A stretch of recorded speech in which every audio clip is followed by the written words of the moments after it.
Welcome to एडुरेव। कभी सोचा है कि एक छोटी सी घटना, बस एक छोटा सा मोमेंट किसी की पूरी जिंदगी कैसे बदल सकता है? तो आज हम एक ऐसे ही इंसान की कहानी जानेंगे जिनका नाम है सलीम अली। ये चैप्टर सांवले सपनों की याद उनका एक व्यक्ति चित्र है, मतलब एक तरह का कैरेक्टर स्केच। तो चलिए इंडिया के इस महान बर्ड मैन की खूबसूरत दुनिया में चलते हैं। वाह, ये इस चैप्टर की पहली लाइन है। कितनी पोएटिक है ना? जरा इस इमेज को फील कीजिए। यहाँ ऑथर एक्चुअली सालिम अली के अंतिम यात्रा, उनकी फाइनल जर्नी को डिस्क्राइब कर रहे हैं। उनके सांवले सपने, यानी उनकी यादें, पक्षियों के साथ बिताए पल, नेचर को बचाने के उनके सपने, ये सब एक हुजूम की तरह, एक भीड़ की तरह उनके साथ मौत की खामोश वादी की तरफ जा रहे हैं। मतलब ये सिर्फ एक डेथ प्रोसेशन नहीं है, ये एक पूरे लेजेंड की दुनिया का सफर है। तो जैसा कि अभी हमने देखा, हुजूम इसका सीधा सा मतलब है भीड़, यानी अ क्राउड। ओके, तो अब आगे बढ़ते हैं और बात करते हैं नेचर को लेकर सलीम अली के नजरिए की, उनकी यूनिक फिलॉसफी की। पता है, उन्हें इस बात से काफी दुख होता था कि लोग नेचर को बस अपनी यानी इंसानों की नजर से देखते हैं। क्यों? चलिए समझते हैं। देखिए, यहां पर उनके नजरिए का फर्क बिल्कुल साफ साफ दिखता है। एक तरफ है हम लोग, जिनके लिए पहाड़, झरने, जंगल ये सब बस एक टूरिस्ट स्पॉट है ना? हम चीजों को इंसान की नजर से देखते हैं। और दूसरी तरफ थे सालिम अली। वो नेचर को नेचर की ही नजर से देखते थे। मतलब उन्हें चिड़ियों की आवाज में म्यूजिक सुनाई देता था, एक ऐसा म्यूजिक जिससे वो लिटरली रोमांचित हो जाते थे और जिससे हम अपने डे टू डे लाइफ की भागदौड़ में शायद सुन ही नहीं पाते। अच्छा, इसी पॉइंट को और बेहतर तरीके से समझाने के लिए ऑथर एक बहुत ही कमाल की एनालॉजी देते हैं वृंदावन की। सुना होगा ना कि कुछ जगहों का जादू कभी खत्म नहीं होता। बस ऐसा ही कुछ जादू था सालिम अली और नेचर के कनेक्शन में। तो ऑथर कहते हैं कि किसे पता कि कृष्णा ने वृंदावन में रासलीला कब की थी, या मक्खन कब खाया था, या बांसुरी कब बजाई थी, किसे पता, राइट? लेकिन आज भी अगर कोई यमुना के सांवले पानी को देखता है ना, तो एक फील आती है जैसे अभी कहीं से कृष्णा बांसुरी बजाते हुए आ जाएंगे।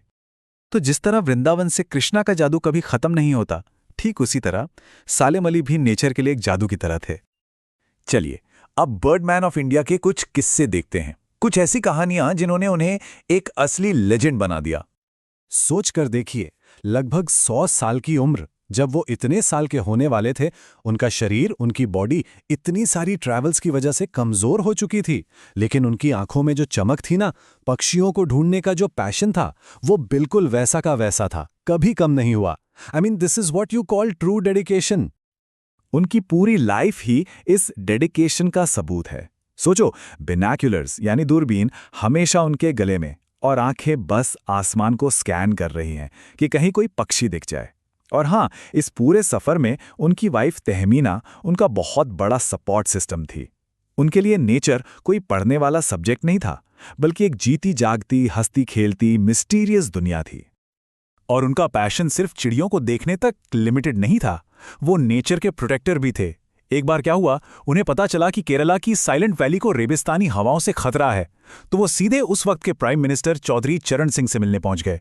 और चौधरी साहब, वो खुद जमीन से जुड़े इंसान थे, गांव की मिट्टी को समझते थे।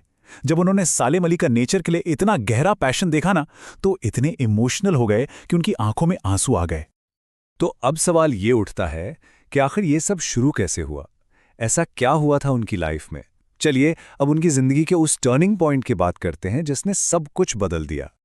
तो बात बचपन की है। वो अपनी एयरगन से खेल रहे थे और खेल खेल में गलती से उनसे एक गौरैया, एक स्पैरो, घायल होकर नीचे गिर पड़ी।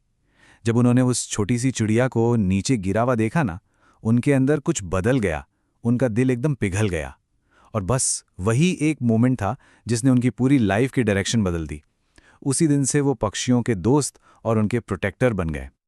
और ये इंसिडेंट उनके लिए इतना इंपॉर्टेंट था, इतना लाइफ चेंजिंग था कि उन्होंने अपनी ऑटोबायोग्राफी का नाम भी फॉल ऑफ अ स्पैरो रखा। इससे पता चलता है कि वो एक छोटी सी घटना उनकी लाइफ के लिए कितनी बड़ी बन गई। पता है, नेचर से ऐसा ही एक गहरा कनेक्शन एक और फेमस राइटर D.H. लॉरेंस का भी था। जब उनकी डेथ हुई तो उनकी वाइफ फ्राइडा से लोगों ने कहा कि वो अपने हस्बैंड के बारे में कुछ लिखें, तो उनका जवाब सुनिए। उन्होंने कहा, मेरे हस्बैंड के बारे में मुझसे ज्यादा तो हमारी छत पर बैठने वाली गौरैया जानती है। आई मीन, कितनी गहरी बात है ये। और चैप्टर के एंड में ऑथर हमें एक बहुत बहुत इंपॉर्टेंट सवाल के साथ छोड़ जाते हैं। सालिम अली जैसे लोग, चौधरी चरण सिंह जैसे लोग अब नहीं रहे। तो सवाल ये है कि अब हिमालय और लेह लद्दाख की उन बर्दाश्त न कर पाने वाली ठंड में रहने वाले बेजुबान पक्षियों की फिक्र, उनकी चिंता कौन करेगा? और ये सवाल सिर्फ उनके लिए नहीं है, ये हम सबके लिए है। ओके, तो चलिए एक क्विक रिकैप कर लेते हैं।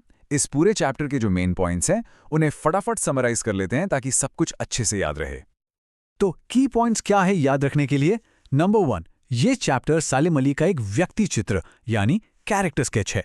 नंबर 2, इसकी शुरुआत उनकी डेथ के एक बहुत ही पोएटिक डिस्क्रिप्शन से होती है। Third and most important point, उनका मानना था कि नेचर को इंसानों की नहीं बल्कि नेचर की ही नज़र से देखना चाहिए। नेक्स्ट, उनकी लाइफ का टर्निंग पॉइंट बचपन में एक स्पैरो के साथ हुआ इंसिडेंट था। उसके बाद उन्होंने अपनी पूरी लाइफ बर्ड्स की स्टडी और उन्हें प्रोटेक्ट करने में लगा दी। यहां तक कि वो केरला की साइलेंट वैली को बचाने के लिए प्राइम मिनिस्टर से भी मिले। और फाइनली उनकी लेगेसी हम सबके लिए एक सवाल छोड़ जाती है कि उनके बाद नेचर की इतनी परवाह कौन करेगा। तो आई होप आपको ये पूरा एनालिसिस अच्छे से समझ आया होगा। और अगर ऐसे ही और अमेजिंग एक्सप्लेनेटर्स, नोट्स और टेस्ट चाहिए तो अभी डाउनलोड कीजिए एडुरेव ऐप। ये प्ले स्टोर और iOS ऐप स्टोर दोनों पर अवेलेबल है। वहाँ लर्निंग जर्नी को और भी इंटरेस्टिंग बनाने के लिए ढेर सारा कंटेंट है। So go check it out. Happy learning!